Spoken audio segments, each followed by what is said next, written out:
قابل احترام دوستوں ساتھیوں، جمادی الثانی کا مہینہ چل رہا ہے اور پچھلے 2 جمعوں سے ہم جمادی الثانی کی مہینے کی نسبت سے حضرت سیدنا صدیق اکبر رضی اللہ عنہ کی شان، منقبت، ان کے فضائل سے متعلق اور ان کی قربانیوں سے متعلق گفتگو کر رہے ہیں۔ 22 جمادی الثانی کی تاریخ خلیفہ بلا فصل حضرت سیدنا ابوبکر صدیق رضی اللہ عنہ کی وفات کی تاریخ ہے، اور اس میں کوئی شک نہیں کہ صحابہ اکرام ہمارے محسنین ہیں۔ ہمارے نبی اکرم صلی اللہ علیہ وسلم کو اللہ نے جو دین عطا فرمایا، وہ دین ہمارے نبی اکرم نے صحابہ اکرام تک منتقل کیا، اور پھر صحابہ اکرام نے قربانیاں دے کر، رات دن محنت کر کے، جفا کشی کر کے اس دین کو ہم تک پہنچایا۔ کامیابی کے راستے کو، صراط مستقیم کو ہم تک پہنچانے والے صحابہ اکرام ہیں۔ تو صحابہ اکرام ہمارے محسنین ہیں۔ انہی صحابہ اکرام کی قربانیوں کی بدولت آج الحمدللہ ہم مسلمان ہیں، الحمدللہ اللہ کی وحدانیت کے قائل ہیں، اور نبی کی رسالت اور ختم نبوت پر اپنا ایمان رکھتے ہیں۔ یہ سب کچھ صحابہ اکرام کی قربانیوں کی بدولت ہوا۔ تو تمام ہی صحابہ اکرام کا تذکرہ کرتے رہنا، ان کی قربانیوں کو بیان کرتے رہنا، ان کے فضائل و مناقب جو ہمارے نبی اکرم صلی اللہ علیہ وسلم نے بیان فرمائے، ان کو بیان کرتے رہنا ہمارا ایمانی تقاضا ہے۔ چنانچہ اسی نسبت سے خصوصاً جو خلفائے اربعہ ہیں، جن کو خلفائے راشدین کہا جاتا ہے، حضرت ابوبکر صدیق رضی اللہ عنہ، حضرت عمر فاروق، حضرت عثمان غنی، حضرت حیدر کرار، علی المرتضیٰ رضی اللہ تعالی عنہم، یہ 4 خلفائے اربعہ ہیں۔ ان کا تذکرہ اور دیگر صحابہ اکرام کا تذکرہ کرتے رہنا چاہیے۔ چنانچہ ربیع الثانی کی، جمادی الثانی کی مناسبت سے حضرت ابوبکر صدیق رضی اللہ عنہ کے فضائل و مناقب کا سلسلہ چل رہا ہے۔ جس طرح کہ پہلے بھی عرض کیا کہ حضرت ابوبکر صدیق رضی اللہ عنہ اسلام کے پہلے سپاہی ہیں، پہلے مسلمان، پہلے سپاہی، اور جن کے لیے ہمارے نبی اکرم صلی اللہ علیہ وسلم نے کئی احادیث ارشاد فرمائی۔ افضل الامت بعد الانبیاء ابا بکر، فرمایا کہ امت میں سب سے افضل انبیاء کے بعد وہ ابوبکر صدیق ہیں۔ کتنی بڑی بات ہے کہ انبیاء کے بعد ساری کائنات میں، ساری امتوں میں سب سے افضل ترین، سب سے اعلیٰ درجہ اللہ نے حضرت صدیق اکبر رضی اللہ عنہ کو عطا فرمایا۔ حضرت ابوبکر صدیق وہ صحابی ہیں کہ جنہوں نے حضور علیہ الصلوۃ والسلام کی زندگی میں ہی امامت رسول، حضور کے مصلی رسول پر کھڑے ہو کر امامت فرمائی ہے۔ یہ اعزاز حضرت ابوبکر صدیق کا ہے کہ ابھی ہمارے نبی اکرم صلی اللہ علیہ وسلم حیات ہیں، حضور علیہ السلام نے حکم فرمایا کہ ابوبکر سے کہو مرو ابا بکر فلیصلی بالناس، حکم دیا گیا حضرت ابوبکر کو، فرمایا کہ لوگوں کو نماز پڑھاؤ۔ خود کائنات کے امام اپنے مصلی پر حضرت صدیق اکبر رضی اللہ عنہ کو کھڑا کر رہے ہیں۔ حضرت ابوبکر صدیق رضی اللہ عنہ کی مکمل زندگی اسلام کی تبلیغ، اسلام کی اشاعت اور اسلام کے لیے قربانیاں دیتے ہوئے گزری۔ تقوی کے اعلیٰ مرتبے پر فائز رہے، ہر نیکی کے کام میں بڑھ چڑھ کر حصہ لیا، جہاں بھی قربانی کا وقت آیا اپنے آپ کو پیش کیا، کہیں بھی نہ اپنی جان کی پرواہ کی، نہ اپنی مال کی پرواہ کی، اور عمل کے معاملے میں بھی سب سے آگے رہے۔ ایک موقع پر آپ صلی اللہ علیہ وسلم صحابہ اکرام مسلمان تشریف فرما ہیں، خطبہ ارشاد فرما رہے ہیں، اور اچانک آپ صلی اللہ علیہ وسلم نے ایک سوال کیا، بتاؤ بھائی آج کی تاریخ میں آپ میں سے کون ہے وہ شخص جس نے آج روزہ رکھا ہے؟ وہ دن وہ تھا جس دن کوئی روزہ فرض نہیں تھا، نفلی روزہ، ایک تقوی کی بات ہے۔ تو آپ صلی اللہ علیہ وسلم نے سوال فرما لیا، بتاؤ آج آپ میں سے روزہ کس نے رکھا ہے؟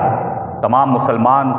تمام صحابہ اکرام بیٹھے ہوئے ہیں۔ جب دوسری مرتبہ آپ صلی اللہ علیہ وسلم نے یہ بات پوچھی تو حضرت ابوبکر صدیق رضی اللہ عنہ کھڑے ہوئے اور فرمایا کہ یا رسول اللہ صلی اللہ علیہ وسلم، آج کے دن الحمدللہ میں روزے سے ہوں۔ تھوڑی دیر کے بعد آپ صلی اللہ علیہ وسلم نے ایک اور سوال کیا کہ آج کے دن کون ہے جس نے کسی مسکین اور بھوکے کو کھانا کھلایا ہو، کون ہے جس نے یہ عظیم نیکی کی ہو کہ آج کی تاریخ میں کسی مسکین کو تم نے کھانا کھلا کر ثواب حاصل کیا، کسی بھوکے کو، غریب کو کھانا کھلا کر یہ فضیلت حاصل کی۔ تمام مسلمان تشریف فرما ہیں، اتفاقیت کوئی تھا ہی نہیں ایسا، اتفاق ہوتا ہے کہ یہ نیکی کوئی نہیں کر سکا۔ پھر دوسری مرتبہ جب آپ صلی اللہ علیہ وسلم نے یہ بات دہرائی تو حضرت ابو بکر صدیق رضی اللہ عنہ کھڑے ہوئے اور فرمایا کہ یا رسول اللہ صلی اللہ علیہ وسلم، اللہ نے مجھے یہ توفیق عطا فرمائی، آج ایک مسکین کو کھانا کھلانے کا شرف مجھے حاصل ہوا ہے۔ تھوڑی دیر کے بعد حضور علیہ السلام نے اپنی گفتگو کو آگے بڑھاتے ہوئے کچھ دیر میں پھر تیسرا سوال کیا کہ بتاؤ بھائی آج کے دن کون ہے وہ خوش نصیب مسلمان جو کسی بیمار کے عیادت کر کے آیا ہو، کسی مریض کے عیادت، بیمار پرسی کر کے آیا ہو، یہ عظیم ثواب کس نے حاصل کیا آج کے دن میں؟ تمام مسلمان بیٹھے ہوئے ہیں، کسی اور کو اتفاق سے ایسا موقع نہیں لگا۔ دوسری مرتبہ جب آپ صلی اللہ علیہ وسلم نے یہی بات پوچھی تو حضرت ابو بکر صدیق رضی اللہ عنہ کھڑے ہوئے اور عرض کیا کہ یا رسول اللہ صلی اللہ علیہ وسلم، الحمدللہ اللہ نے مجھے توفیق عطا فرمائی، بیمار کے عیادت آج کی تاریخ میں کر کے آیا ہوں۔ پھر اس کے بعد آپ صلی اللہ علیہ وسلم نے چوتھا سوال کیا، بتاؤ بھائی آج کی تاریخ میں کسی میت کا جنازہ کس نے ادا کیا ہے، کسی مرنے والے کی نماز جنازہ کس نے ادا کی ہے آج کی تاریخ میں؟ سب بیٹھے ہوئے ہیں۔ پھر آپ صلی اللہ علیہ وسلم نے دوبارہ یہی سوال دہرایا تو کچھ دیر کے بعد حضرت ابو بکر صدیق رضی اللہ عنہ ہی کھڑے ہوئے اور فرمایا کہ یا رسول اللہ صلی اللہ علیہ وسلم، مجھے اللہ نے توفیق عطا فرمائی، آج کی تاریخ میں ایک مسلمان کے جنازے میں نے شرکت کی ہے، اللہ نے مجھے یہ دولت کمانے کی توفیق عطا فرمائی۔ آپ صلی اللہ علیہ وسلم نے یہ چار باتیں سنی، چار باتوں کا جواب سنا تو فرمایا کہ بھئی گواہ رہنا کہ جس نے ایک دن میں یہ چار عظیم نیکیاں کر لی اس کے جنتی ہونے میں کوئی شک نہیں ہے، وہ یقیناً جنت میں جائے گا۔ یہ کتنی بڑی بات ہے کہ اللہ تعالیٰ نے حضرت ابو بکر صدیق کو جہاں اسلام کا بڑا عظیم مجاہد اور سپاہی بنایا، وہاں عمل کے معاملے میں، نیکیوں کے معاملے میں اللہ تعالیٰ نے ان کو سب سے آگے رکھا۔ یہی تو وجہ ہے کہ آپ صلی اللہ علیہ وسلم کو حضرت صدیق اکبر پر بڑا مان تھا اور بڑا اعتماد تھا، اس لیے فرمایا ساری امت میں سب سے افضل میرا ابو بکر صدیق ہے۔ اور ایک موقع پر جو آپ صلی اللہ علیہ وسلم نے فرمایا کہ مجھ پر جان اور مال کے لحاظ سے ابو بکر سے زیادہ اور کسی نے احسانات نہیں کیے اور کسی نے اتنی قربانیاں نہیں دی۔ جان قربان کرنے کے حوالے سے پچھلے جمعے ہم نے ایک واقعہ بیان کیا تھا اور فرمایا مال کے لحاظ سے بھی مجھ پر ابو بکر سے زیادہ کسی کے احسانات نہیں، جتنا مجھ پر میرے حکم پر ابو بکر نے مال لٹایا اور کسی نے نہیں لٹایا۔ اس سے متعلق وہ واقعہ بڑا مشہور ہے۔ ویسے تو جب آپ صلی اللہ علیہ وسلم نے حکم فرمایا اپنی طاقت سے زیادہ مال حضرت صدیق اکبر اسلام کے راستے میں لٹاتے رہے۔ جب غزوہ تبوک کا موقع تھا، 1.5 لاکھ رومیوں سے مقابلہ تھا اور بڑا امتحان کا مرحلہ تھا اور اسلام کی شان و شوکت کی بات تھی اور تبوک کا موقع روم سے مقابلہ ہونے جا رہا تھا، مسلمانوں کے پاس وسائل کم تھے، اسباب کم تھے، اسلحہ کم تھا اور ایک سپر طاقت سے ٹکراؤ تھا۔ تو آپ صلی اللہ علیہ وسلم نے مسجد نبوی میں کھڑے ہو کر فرمایا، مسلمانوں، اعلاء کلمت اللہ کا مسئلہ ہے، اسلام کی سربلندی کا اور عزت کا مسئلہ ہے، اپنی اپنی طاقت کے بقدر چندہ لے کر آؤ، تعاون لے کر آؤ۔ آج اسلام کا بڑا مارکہ ہونے کی تیاری ہو رہی ہے، اللہ نے جس کو جتنی توفیق دی ہے اپنا مال لاؤ، یہاں پر جمع کراؤ تاکہ اسباب کے درجے میں ہم تیاریاں کریں۔ چنانچہ صحابہ اکرام اپنے اپنے گھروں کو دوڑ پڑے، ہر صحابی اپنی طاقت سے زیادہ مال گھر سے لے کر آیا، ہر صحابی نے لا کر اپنا مال حضور کے قدموں میں رکھا۔ حضرت فاروق اعظم فرماتے ہیں، میرے دل میں یہ خیال آیا کہ ہر نیکی کے کام میں میرا بھائی ابو بکر مجھ سے آگے بڑھ جاتا ہے، اللہ نے مجھے مال دے رکھا ہے، میرے بھائی ابو بکر نے تو مال ویسے ہی سارا لٹا دیا، آج میں اپنے بھائی ابو بکر سے زیادہ مال اللہ کے راستے میں دے کر اس نیکی میں اپنے بھائی سے آگے بڑھ جاؤں گا۔ چنانچہ حضرت فاروق اعظم رضی اللہ عنہ بھی گئے اور اپنے گھر کا سارا مال جمع کیا، اس کو 2 حصوں میں تقسیم کیا، آدھا حصہ اپنے گھر والوں کے لیے چھوڑ دیا اور آدھا حصہ جمع کر کے سارا مال لے کر آئے اور آ کر حضور علیہ الصلوۃ والسلام کے قدموں میں رکھ دیا۔ آپ صلی اللہ علیہ وسلم نے دیکھا، فرمایا ما خلفت یا عمر، اے عمر گھر کے لیے پیچھے کیا چھوڑ کر آئے ہو؟ فرمایا یا رسول اللہ آدھا مال مکمل جمع کر کے یہاں اسلام کے لیے لے آیا، آدھا اپنے گھر پر چھوڑ کر آ گیا ہوں۔ تھوڑی دیر کے بعد حضرت ابو بکر صدیق بھی اپنا مال لے کر آتے ہیں، ایک گٹھڑا لے کر آتے ہیں اور آ کر حضور علیہ الصلوۃ والسلام کے قدموں میں رکھ دیا۔ آپ صلی اللہ علیہ وسلم نے پوچھا ما خلفت یا ابا بکر، اے ابو بکر پیچھے کیا چھوڑ کر آئے ہو؟ فرمایا کہ یا رسول اللہ صلی اللہ علیہ وسلم آپ کا حکم تھا، میرے گھر میں جتنا بھی مال تھا چھوٹے سے لے کر بڑے تک سارا مال جمع کر کے میں آپ کے قدموں میں لے کر آ گیا ہوں اور پیچھے اپنے گھر میں صرف اللہ اور اللہ کے رسول کا نام چھوڑ کر آیا ہوں۔ حضرت فاروق اعظم فرماتے ہیں میں سمجھ گیا کہ بھائی ابو بکر سے آگے میں نہیں بڑھ سکتا، اللہ نے جو ان کو اللہ نے استقامت نصیب فرمائی ہے ان کا کوئی مقابلہ نہیں کر سکتا۔ حضرت عائشہ فرماتی ہیں کہ میرے ابا جان واپس گھر میں آتے ہیں اور دیواروں کو ٹٹولتے ہیں، تلاش کرتے ہیں۔ میں نے پوچھا ابا جان کیا تلاش کر رہے ہو؟ فرمایا کہ بیٹا میں نے ایک سوراخ میں، دیوار کے ایک سوراخ میں ایک سوئی اٹکائی تھی، میرے نبی نے حکم فرمایا کہ مال لے کر آؤ، چندہ لے کر آؤ، اسلام کی سربلندی کا مسئلہ ہے۔ مجھے یاد آ رہا ہے کہ میں نے ایک سوئی اپنے گھر میں رکھی تھی، میری ایمانی غیرت گوارا نہیں کر رہی کہ وہ سوئی بھی میرے گھر میں رہ جائے، میں وہ تلاش کر رہا ہوں وہ سوئی بھی مجھے مل جائے تو لے جا کر اپنے نبی کے قدموں میں رکھ دوں۔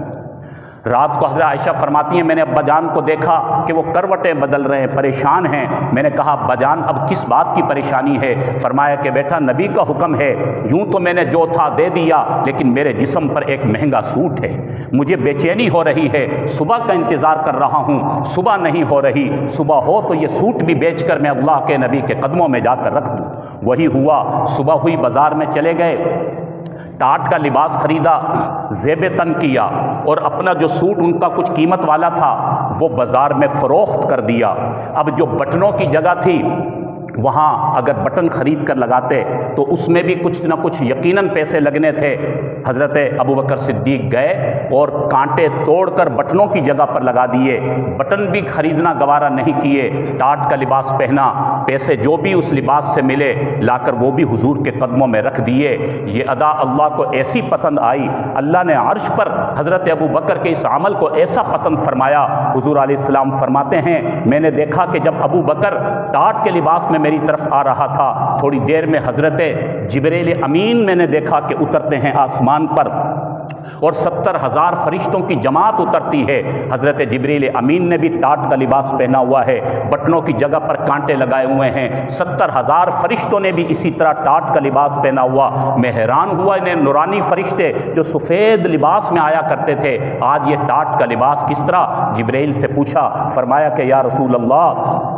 آپ کے صحابی ابو بکر کا یہ عمل جو اپنا لباس بھی بیچ کر اللہ کے راستے میں قربان کیا، اللہ کو اتنا پسند آ گیا کہ اللہ نے حکم دیا ہے جبرائیل تم بھی ٹاٹ کا لباس پہنو، ابو بکر کی سنت کو زندہ کرو، 70,000 فرشتوں کو بھی ٹاٹ کا لباس پہناؤ اور ابو بکر کی سنت کو زندہ کرو۔ ہم یہ لباس پہن کر آئے ہیں، اللہ نے آپ کے دوست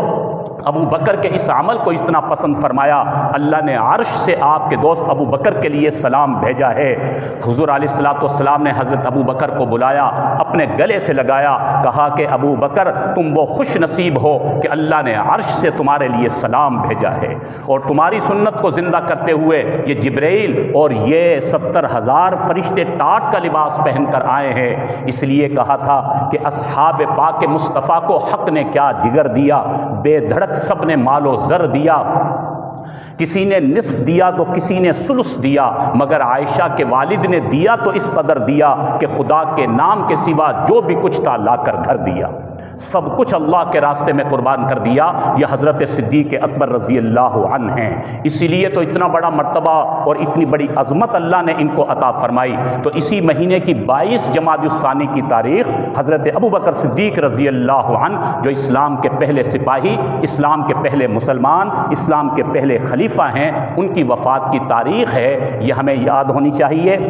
ہمارے نوجوانوں کو بھی یاد ہونی چاہیے، ہماری مستورات کو بھی پتہ ہونا چاہیے کہ یہ صحابہ اکرام ہمارے اولین محسنین ہیں۔ انہی کی قربانیوں کی بدولت آج ہم مسلمان ہیں، ہمارے پاس قرآن ہے، نبی کی زندگی ہے۔ اللہ رب العالمین ہمیں تمام صحابہ اکرام کو مشعل راہ بنا کر ان سے سچی محبت کرنے کی توفیق نصیب فرمائے۔ وآخر دعوانا ان الحمد للہ رب العالمین۔